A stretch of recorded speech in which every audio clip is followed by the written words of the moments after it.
Northern Burkina Faso is once again gripped by terror.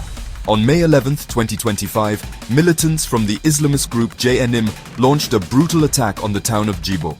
The assault targeted key security installations, including a military base and a police station. The attackers also stormed the town's market, a hub of civilian life. JNIM claimed responsibility for the attack, boasting of killing 200 soldiers. While the official death toll remains unconfirmed, residents paint a grim picture. Eyewitnesses reported seeing dozens of bodies, both soldiers and civilians.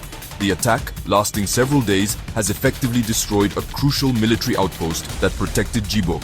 This town of nearly 200,000 people is now vulnerable and gripped by fear. The attack on Djibo is not an isolated incident. It marks a disturbing escalation in JNIM's campaign of violence across the Sahel region.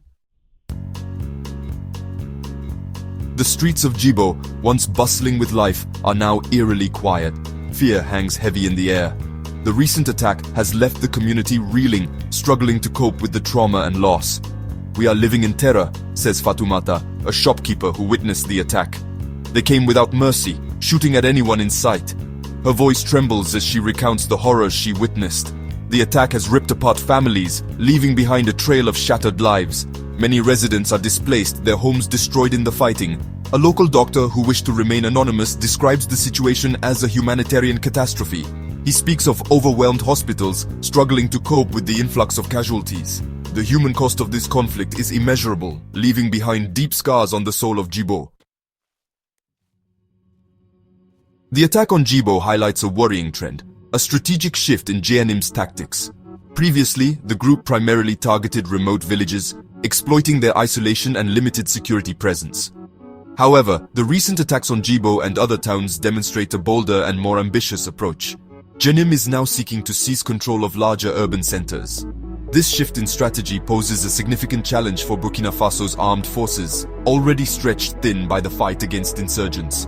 Controlling towns like Djibo gives JNIM strategic advantages. They can establish bases, control resources, and project power over a wider area. This escalation is a dangerous development, threatening to further destabilize the region.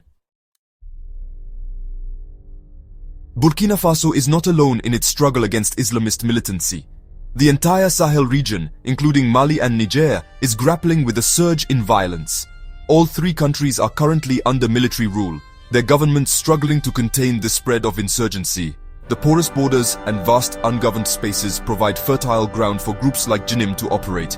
The international community is increasingly concerned about the deteriorating situation. Burkina Faso's military leader, Ibrahim Traoré, recently visited Russia to seek support, highlighting the international dimensions of this conflict. Finding a solution to the Sahel crisis requires a multifaceted approach. It demands addressing the root causes of conflict, such as poverty, inequality, and climate change. Strengthening governance, promoting development, and fostering regional cooperation are crucial.